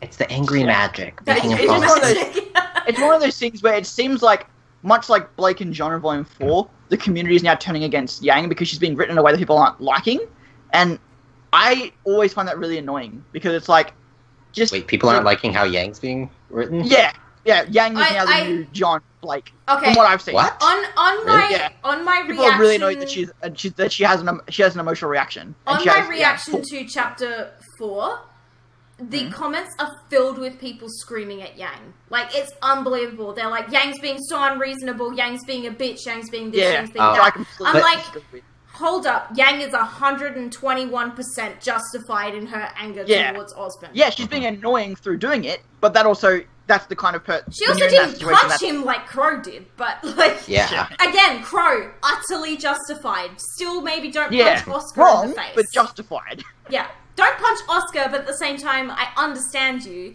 and I completely understand Yang, and Yang is completely justified in her anger. But in this particular moment, I'm like, Yang, can you not? Like, come on. And that's fine. And you've explained that. It's like, yeah, I agree with her. I still find it annoying, and that's fine. There's people who are like, oh, I now hate Yang because she has these emotions or reactions. In that moment where like because they don't like how those kind of characters when they're written. It's like in that moment in Chapter 4 where she had just learned about everything, I was like, you are 100% justified. Go ahead, yell, scream, whatever you need to do to sort of like process.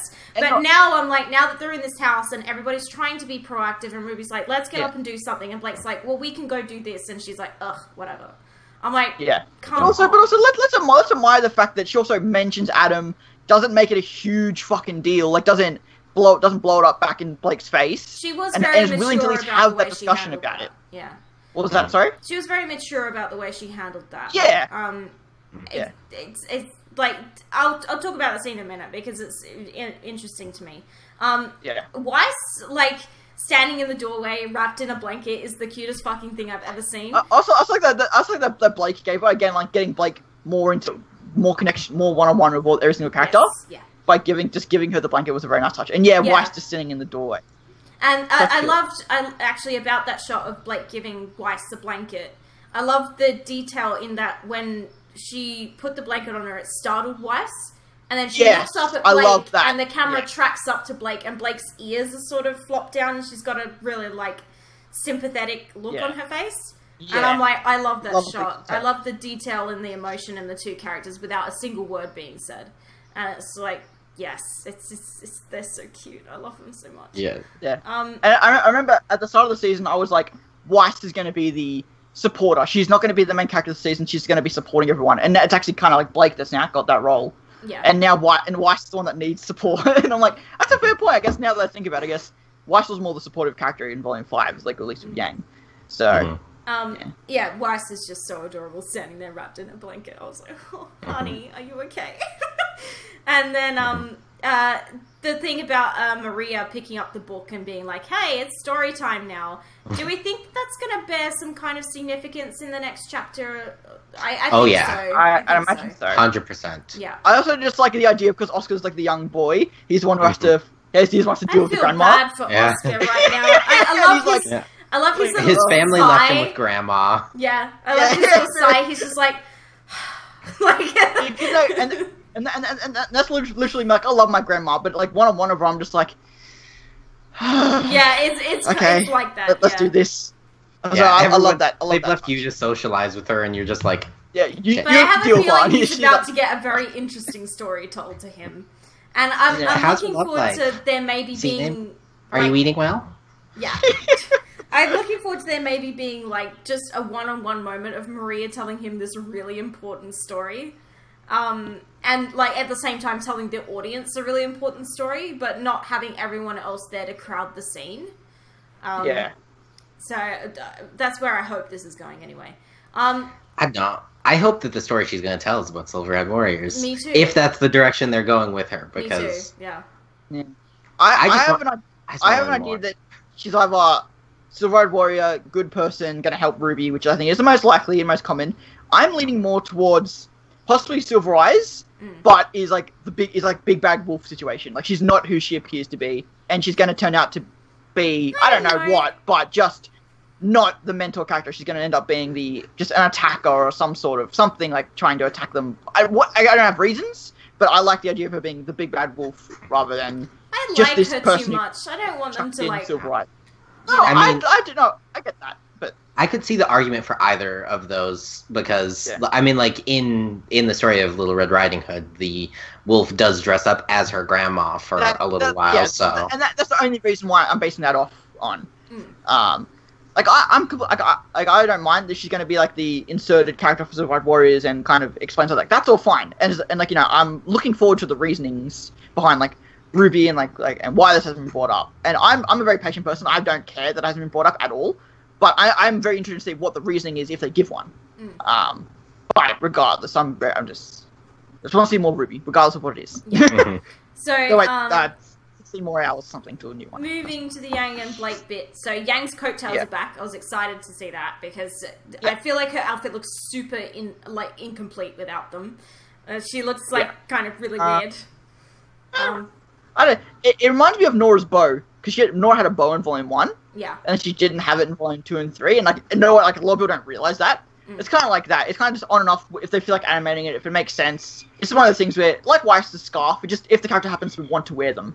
You know, it's like, I'll put the coattails on because it's extra protection. We might find a vehicle, like, might need to get Bumblebee up here, so I'll just put my bike flaps on. Bike flaps. Extra protection. Bike flaps. I don't know, coattails, whatever they are. So I was happy that they were back.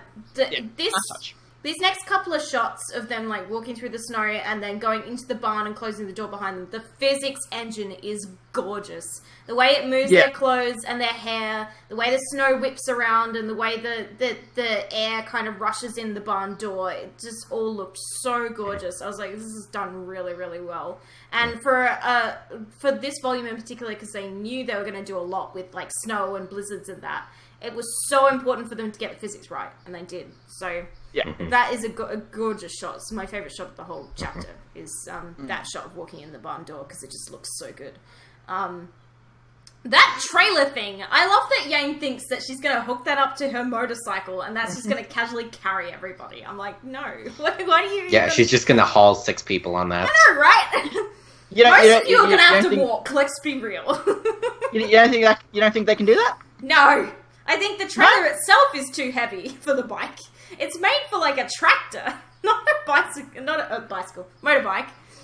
I'm like, oh no, this is a dust-powered, like, the bike. I think the bike might be more impressive than you think it is. I think it's gonna look super dumb hooked up to Bumblebee, but it will. No, I know. But the thing, I almost want to see that. I almost want to see 6 people grouped up on a bike. But again, I don't think that's where they're going. I don't think that's where they're going to go. I don't think it's going to be a simple get on a bike and leave this place. They're not going to, they're not even going to get to that. Yeah, they're going to have to deal with. They're going to have to deal with the. But it's nice that they set the idea up. They're like, that could be a thing. Yeah. I like Blake's little line about the tractor is just a funny little. It's like, oh, that's just a nice little funny thing to chuck in there. Something tells me that's not street legal. Yeah. Yeah. One thing I did notice in the concept art, and this could be just going off nothing here. In the concept art of this location of the barn, it uses Oscar's model to represent the sizes, the little silhouettes, the sizes. So I'm wondering, this is reaching. I wonder if this is maybe an asset or a place that was meant to be used in Volume 4 with Oscar at his farm, and it was just a reused location. I feel like maybe we're actually going to be back in the barn at some point, because I feel like they're not leaving Brunswick anytime soon, because they have to deal with this problem here. No, I'm just wondering if this location was initially going to be at Oscar's farm. They didn't use it, and they've reused it here because it sets, just because they use Oscar's silhouette in the concept art. But that's, again, that's just preaching here. I think maybe we'll be seeing Oscar in this barn at some point. Maybe, again. Course of the next okay, yeah, I get what you're saying. Okay, yeah. Well, I mean, you say that, but when they, for the cave that Cinder crawled out of, they used Ruby as the high reference. I did just think of that. That's a very fair point. Yeah. But the Adam flash was interesting to me because when we saw Blake's flash of Adam in the first chapter, he was wearing his Volume 5 outfit because she saw him in it. But then when Yang had a flashback to Adam, it was his original outfit because she has never seen him in his new one. Oh, that is a was good point. Really good continuity for them to do that because it would have been weird if he was wearing his new outfit because she's never seen him in it. And also, the traumatizing event that happened, he was wearing the old one, so it makes more sense that he and also because that's what she saw in the nightmare as well. Exactly, yeah. I love it. Again, I love more. Okay, you don't need to throw it in our face every episode, but I like that the PTSD keeps coming back up. I like the fact that we hadn't seen it in a while because again, I don't want him to shove it down there.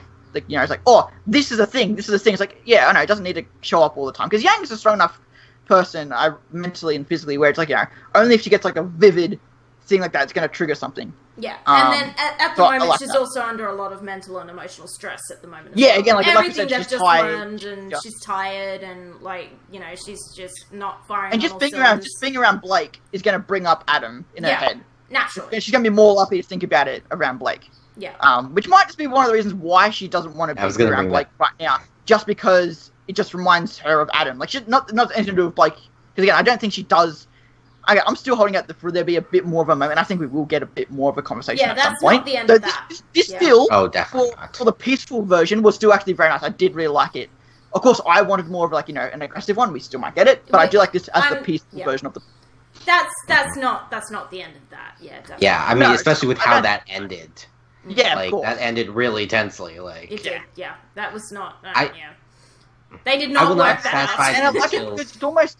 It's almost like out of character of Blake to say that what she did. Yeah. But because she's trying so hard. She's trying hard, bless her. But I'm like, it's because she feels so super guilty, and I'm like, you should. you should feel really guilty. You should be trying super hard. And that's what Aaron has always been saying in the off-season, Blake's going to need to try really hard for Yang. And she is. to being even so, she's almost being out of character, trying so hard to be about like, I'm going to protect you and all that kind of stuff. And again, like I'm a sucker for drama, so any kind of reasoning for more drama is fine by me. So I like the fact that Yang didn't take that super well because she's such a strong character. Barbara Duckman as well saying that Yang is going to be practicing her forgiveness skills this volume. I'm like, yeah, we can see that. We can see that in effect at the moment.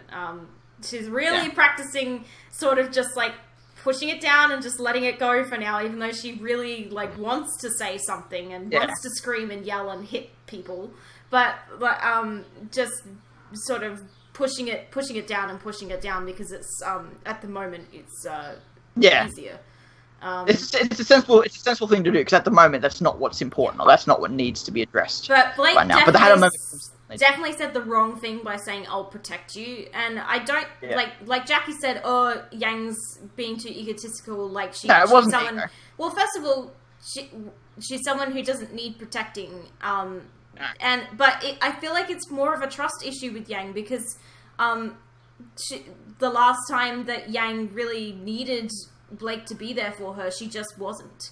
Yeah, and it was after she took a massive hit protecting Blake as well. So and just because Blake says it doesn't prove anything to Yang. Exactly. Just because Blake says, "Oh yeah, I'll be there for you," it's like I don't need you to say that. I just need you to actually do it. Well, you don't need to suck up to me. Just prove to me that if the time comes that you'll be there, kind of thing. Exactly. Well, I don't know. She seemed comforted by the fact that she said that she would be there. Yeah. So it was the protection part that made her go, ugh. She just went, what? Like, and again, I like the fact, and I like to think that also Yang realizes it's that's not you. You wouldn't say you're just trying to, obviously she took that hit. Obviously, it was pride that was the main reason of this. But I like to think there was also a bit of like, what are you doing? This isn't you. So you don't like I said, that was almost out of character for Blake. Yeah. And I think Yang almost sees that. Well, the way I interpreted that actually was Yang being somebody who now actually has a disability doesn't want to be seen as somebody who needs help and needs protection because she's capable. She's more than capable, and there's nothing wrong with her, and she's fine. But and for Blake to say, "I'll protect you," she hates that because she's like, "I don't need you. I don't need you to like protect me and help me all the time." Yeah, yeah. She doesn't She doesn't like that Blake sees her as broken. Exactly. And that, at least that's how she feels. And that all ties into the idea of Yang being normal. Her arm is normal. She doesn't have a disability. In her mind, Yang doesn't have a disability. She doesn't have anything. She's normal. She's fine. She's fine. Yeah, to her, this is the new normal. She doesn't need to be treated differently. And again, she's taken that really well to the fact that, I would have liked more on the prosthetic and, like, more dealing with that. But to Yang, it's like, it's normal. It's not the same. It's not as good as the original, but this is just normal now. To Yang, not she's like, deal. Okay, I'm back up. I'm good. 100%. Let's do it. Let's do it. And the fact that they've like made that clear, that's Yang's mindset. I appreciate that. Yeah. So the next scene, I freaking love the shot of Weiss using fire dust to light all the candles. Yeah, that is just I love it. A gorgeous shot and really interesting way of using dust as well, because we still don't really understand how dust works. But that she uses fire dust to like hone in on the candles and light them all. I'm like, I don't understand how this works, but it's pretty, so I'm not going to really complain about it. More or less. It was gorgeous, so who cares? It was gorgeous, so who gives a fuck? Yeah, exactly. Again, with the detail of emotional expression on people's faces, Ruby's eyes when she talks about, I'm not sure how well my uncle's dealing with all of this. Her eyes started to water a little bit, like they went a little quivery, and looked like she was getting a bit like, I'm really like genuinely worried about my uncle. And I just love Weiss, like, oh right. Well, I mean, Weiss has had her share of experience by her reaction. Yeah, she's had like she has her own experience with that, so like I feel like she should have like sure, but she seemed a little bit like but I feel like she should have been more sympathetic or something. It was like a light bulb moment. She's like, oh yeah, right. I don't think it was more like, oh, well, I don't understand. I think it was the just reason... Like, oh, yeah, right, of course. I think the reason, though, that she reacted the way she did is because they've had different experiences. Like, I don't think Weiss has ever had to haul her drunk mother home from a bar, but I think Ruby probably has. and that's what I really like about in the next scene where, when it's like, alcohol at the shelves, it's Ruby's reaction. The second they see a wine cellar, Weiss is like, oh, great. Yeah. Like, it's almost like it's just wine, not alcohol. It's just wine that gets Weiss riled up in terms of her mother, where it's general alcohol that gets Ruby worked up about his uncle. So I really like that nice detail that it was Weiss that had the reaction to the seller and not Ruby. Whereas Ruby had the shell stuff. Rewatching that bit where Ruby was talking about Crow last night, the score for a second was bad luck charm. And I was like, that's a really interesting sort of touch, and I didn't notice it until that was my 8th time watching the chapter. So, Weiss really does not want to go back to Atlas. No. I don't blame her. She wouldn't want any reason to not go to Atlas. I don't blame her one little bit, and she's like, she's just she has a fair point. She does. She has a point. And the thing is, Ruby wasn't even thinking about that. She's like, well, of course we're still going to Atlas. Why wouldn't we be? And it's like, Ruby, honey, come on. Yeah. Like, Weiss has got a point here. I do think that the idea of getting the relic to Atlas for the relic safety is still what they need to do. Yes. What they do from there is very much up in the air. I think that's what Ruby's like. Ruby's like, just for now, let's just get the relic to Atlas because we can't keep it, and we can't take it back to Mistral. We have to keep it safe, and the only place we know we can keep it safe is Atlas. That's where we were going. But I mean, I said this to I think it was you, Beck, that they're going to need to find there's going to need to be something that draws them in after they get the relic to Atlas, because otherwise these girls aren't going to want to continue. Well, at least half the relic's safe. Fuck that. Yeah. At least, I feel like definitely Weiss, no, and Blake will just do whatever Yang does. So, and Yang will do whatever Ruby does. So, yeah. I mean... I don't know. Yang's not going to abandon her sister. Pissed off. She's not going to abandon her sister. There's no way. Yeah, but I feel like she would do anything. She would literally try to talk Ruby out of it. She'd be like, Ruby, this isn't... She would do anything to get Ruby out of there. Yeah. And I feel like Ruby would eventually cave. But the thing is, Weiss has got a good point. She's like, if we can't defeat Salem, then what's the point in all of this? But they don't know for a fact that they can't defeat Salem. Yeah. It's just how they're interpreting what they've been told. And at this moment, Ruby's just like, well, that's not what we're doing right now. We're just getting the relic to safety right now. Yeah. Uh-huh. So, then we can have this discussion of Salem. Yeah, but for now, I think then we can Ruby's deal with everything else, yeah. So, I'm sorry, we'll get to Atlas, then we can go back to Vale, and then we can sort shit out from there. And Ruby's like, because of happily ever after. Yeah. What Weiss was doing in the scene when she was talking about this, when she was like, well, what's the point in all of this? And then Ruby's like, well, you can't be serious. And then Weiss immediately goes back on herself. And she's like, oh, I'm sorry, I'm just tired. I don't know what I'm saying. It's fine. And then immediately changes the subject. And I'm like, that is such a commentary on Weiss's psyche, because I feel like that's what she's had to do her entire life, is second guess herself constantly. Yeah, the second someone questions her, she just clicks back into like... Yeah, she just completely lets it go. Yeah. And I'm like... That's a really good point. I hadn't thought of that. That's a really good point. That was really interesting to me. Where, like, she, like, immediately went back on herself straight away as soon as Ruby, like, questioned her. And, it kind of made me sad as well. Now they say that is rather sad now. And again, everyone's complaining about how tired they are, and I'm like, don't fall asleep!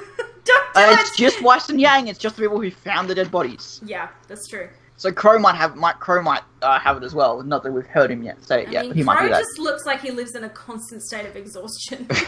That's true. That's true. And I do like the fact that the first time they've brought Crow's alcoholism in not a comical sense, they've brought it into like a realistic sense. Yeah. Because for the longest time, Crow being a drunk was just comical. But now they've actually brought it to light where it's like, hey, it's actually it's all fun and games, but right now we don't have Ozpin anymore. Maria's an old woman. We're in the situation in over our heads. We need someone, to be there for us. And Crow drinking himself dumb is not going to help the situation at all. It's gonna be the opposite of helpful. Yes. It's gonna, Yeah. I said this last week and I'll say it again. Crow is very quickly going to become like useless to them. Yeah. He's going to drink himself stupid. And I feel like that's honestly the reason they've introduced this flatbed. Yeah. It's very quickly becoming this red flag character of, there's potential he might not be around for much longer. I mean, to be fair to Crow, he put all of his trust and invested everything that he has in Ozpin, and he's just found out that Ozpin has kept this massive secret from him and lied to him the entire time. And he's of course, like not dealing with that. He's not handling it. Like, so his response to this is completely valid. Like, it's completely rational response. But in the situation, you have other people you need to consider, not just yourself. I know, but I mean, Crow is somebody who strikes me as somebody who lives very much inside of their own head. So, as much as he doesn't want to, yes, he's got hang-ups about his semblance and all of this kind of stuff, and like he explored it a little bit in chapter 4 when he said to Oz, you know, like, nobody wanted me, I was cursed, you gave me a place in this world, and I thought I was doing good, and I'm sorry I ever met you. And it's like, oh God, he's really not handling this at all, and Oz is a fucking moron for ever not telling him any of this. I'm like, good lord, if there's anybody you could have trusted this with, it's freaking Crow. Like, that's not okay. Pish and Waterbender has asked a question. Anyone else think that they're going to expand on Ruby's comment for at least we won't have any problem starting a fire if the thing in the cellar comes That would be funny. Maybe. That would be funny. Yeah, I was going to bring this up because I immediately thought, I'm like, oh, they're burning this place to the ground. Well, they're going to burn this place to the ground to kill. Yeah, that's a good point. Actually, I didn't even think about that. Probably a smart idea. I was just thinking like Ruby would start sneaking the alcohol into the fire and just chucking it in the chimney just so Crow can't get it. I was just imagining Molotov cocktails. Yes. Yeah. Yes. Like that. Like after whatever goes down, and they have to do something. That'd be a good thing to do, like a powder keg, just to kind of get out of there, just to blow it up. Then you got the wine cellar and Ruby with a can of beans. That's very nice. I love when they. What the fuck are shrimp flavored beans? That's disgusting. Oh my goodness. Who the heck is gonna eat shrimp flavored beans? That's awful. Well, look, Ruby said you put enough salt. You put enough salt in anything, and it tastes fine. I mean, it's gonna taste like fish. Yeah. I just love. Oh, Blake will like it then. But I think someone mentioned too. It was 3 beans because of Goldilocks. It was shrimp flavored, fish flavored because of Blake. I think there were a few of like references in there that like apparently like it was a reference to all 4 characters, but I know that I only remember those 2. But I was like, Weiss like canned food, and it's like, well, better than nothing. Like I like that she still has that kind of. Because Weiss is a small bean. And she's a small bean. She's a small adorable bean. Yeah. So and then we get the cellar. What's in the cellar? What do we think is in the cellar? My sister saw a very interesting theory because we're talking about the Headless Horseman with the reference to Brunswick, and she saw people saying, "What if the thing that's down there is a nightmare?" Yes. So I was on the lines of like a Wendigo or a nightmare, like something along those lines. That's what I was thinking of. Like obviously from the intro, I would have assumed a massive Grim Arms, but we saw Salem use that. The ones in the intro seem more metaphoric. Seem like there's more symbolism. The ones in the intro. I would say Headless Horseman, but the Headless Horseman being down in a cellar seems that's a little weird. Yeah, that's a little weird. But the idea of like a nightmare or a Wendigo kind of thing, like creatures that like live like sleep paralysis inducing mini human grim looking things. Like I can say Wendigo because I'm very biased. I love Wendigos. I'd love for them to be in a grim, but nightmares are very similar. So I mean, I think as far as the Wendigo is concerned, we already have Beowulfs, so I'm like leaning more towards nightmare sort of. I was initially wondering if it was the grim from the intro, but I don't know because we did see. We saw a bunch of red eyes in the intro, so there's some kind of. It could be. I think just the fact that Salem used them, and in the intro they seemed more like symbolism. Symbolic, yeah, definitely they seemed more symbolic, yeah. Especially with Crow, Ruby maybe not so much. Again, like I would love it to be a massive Grim Tentacles because I love the scene in the intro with Ruby and the Grim Tentacles. It just looks like a satisfying scene. I want to see that extended. Yeah. But. Yeah, I'd say Nightmare. I don't know how the Headless Horseman will actually come into this, if he will. I assume he will, but I don't think that's what's down the cellar. It might show up in another way. No. I had the theory... Well, I'm wondering if the guy is the Headless Horseman. That guy from the picture earlier. Ooh, if he's maybe. going to be that. Maybe. I would have loved if back in Volume 4, all they did with the Knucklebee was cut its head off, and we assume the horse died, and then it comes back in this episode as the knuckle without the head, and it's the headless horse. I mean, I would be on board with that if it didn't disintegrate, but you know. Yeah, like, I know, it's like, damn, I wish I hadn't disintegrated, because that would have been such a cool. And again, like, I don't think that the headless horseman is a Grim, just because we did have the Nikelavi, and like. Yeah, I don't know why. We've been done that kind of thing. Yeah. Yeah. It could be a spirit or something like, I don't know. I always assume it's a Grim, but it might not be. I don't think it is. It's something that's making them fall asleep. Yeah. All I know is that cellar is Grim, but it's making them fall asleep. The cellar is locked for a reason, and it should probably stay that way, and it's not going to. So, yeah, that'll be. I think they're going to spend the next maybe couple of chapters at this farm. I don't see them moving anytime soon. Yeah, I figured it would be like 1 was the intro. 2, 3, 4 was kind of like the Oz arc. Then 5, 6, 7, maybe 8 will be the Brunswick arc. Then we'll get something else, and then we'll finish off with Argus at the very end. The only thing that bothers me about all of that is Team Junior. They're just chilling out in Argus by themselves, and I'm like, I miss them. Yeah, I told you I didn't think they would be very prevalent this volume. But I didn't want that to happen. I know. Yeah, I'm like, where are they? Are they okay? Did they make it to Argus? I'm like, what are they doing? Are they looking for Team Ruby? Like, what are they doing? At this point, though, in the Team Ruby storyline, it's been maybe a day. But then we have in the intro, there's that shot of Jean like picking Oscar up by his shirt and slamming him. Yeah, I'm really interested how that's gonna I assume that's because that's a flashback. I assume. I'm not sure it is. I think that's what we're going to see after Team Ruby catches up with Team Junior and has to spill all of this information to. The only thing I would say to that is because the background was, I think, very clearly this. I thought was the Mistral House. I think that the reason they've done that. They've done that. They've done that 3 times already this volume, in the intro and in the trailer, where they had different backgrounds for like Tyrion and Emerald was in the hall, but it wasn't in the episode. Yeah.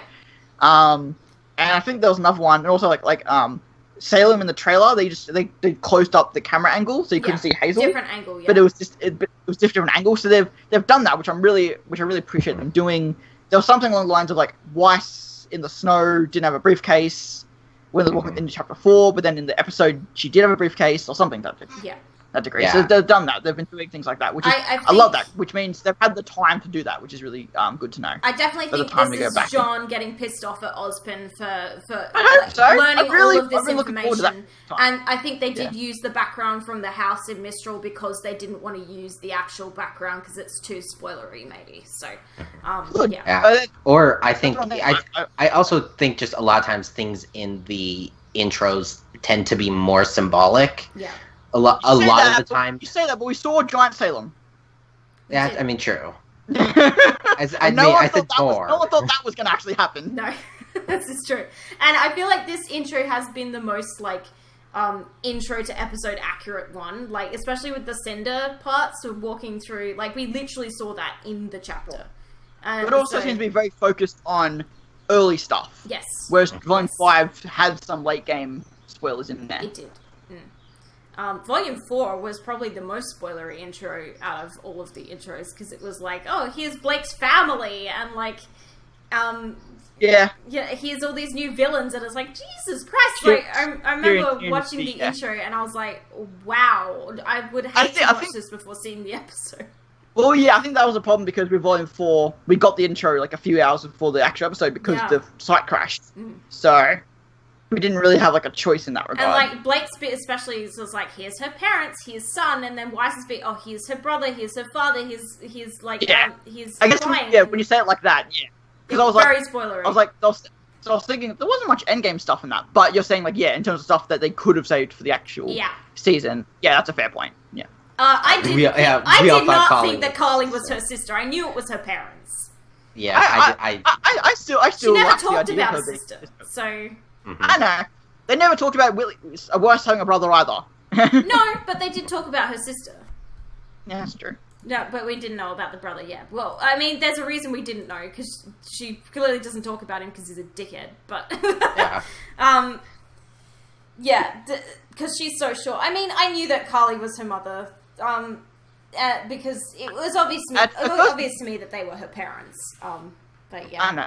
To me, I really liked the idea of her having like a younger sister, but then again, I guess Ilya took that role in a sense anyway. So, which I like as well.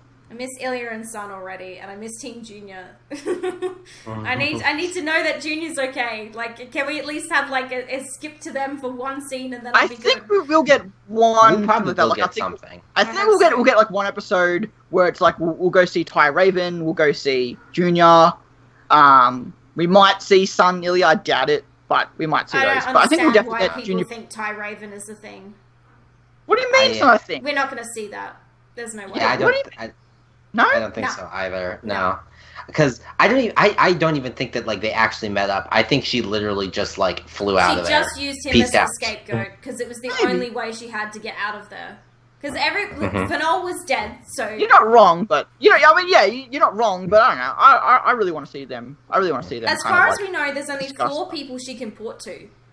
Fennel was dead. Yang was there. Crow was there. The only one left is Ty. So it's her only way to get out of there. I get that. Yeah. I get that. I mostly just like don't see a point in them talking. No. Like, what would that do for us? I don't see a point. Well, that's the thing. I go in my like. I'm curious to see what it will hold. That's the thing. I have no idea, but I want to know. You know, like I want to think what will actually come of it. So. You want to see Junior again? Why? God, he's such an insignificant character. And Jack cannot voice act to save his life, so no thank you. He might be the only person that's as bad at voice acting as Adam's voice actor. Christ. Adam's voice actor. I disagree with that, but I disagree with that. With on Junior's voice, really? Adam. I like Adam. Oh, Adam. Yeah, he likes Adam's voice. I think Adam sounds like a petulant fucking. Yeah, but you can't differentiate. You can't differentiate your hate between characters.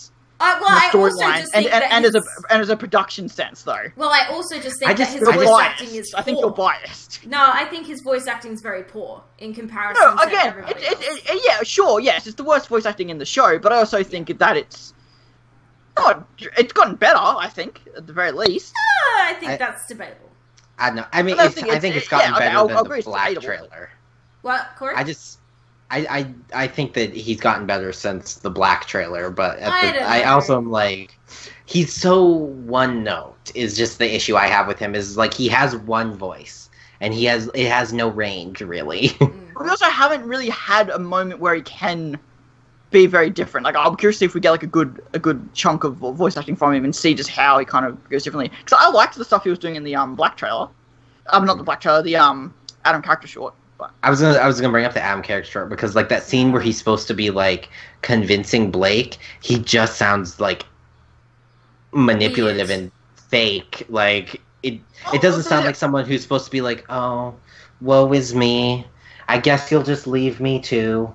Like it doesn't convey the right emotion. I guess agree to disagree because I don't think so. I think we just really didn't like the Adam character. Yeah, and that's fine. Anyway, Adam wasn't in this episode. Why are we talking about Adam? He wasn't in this episode. Yeah, I mean, anyway, we need to wrap up because Dawn has a podcast to get to, and we've pretty much gone through the whole chapter now as well. So, predictions.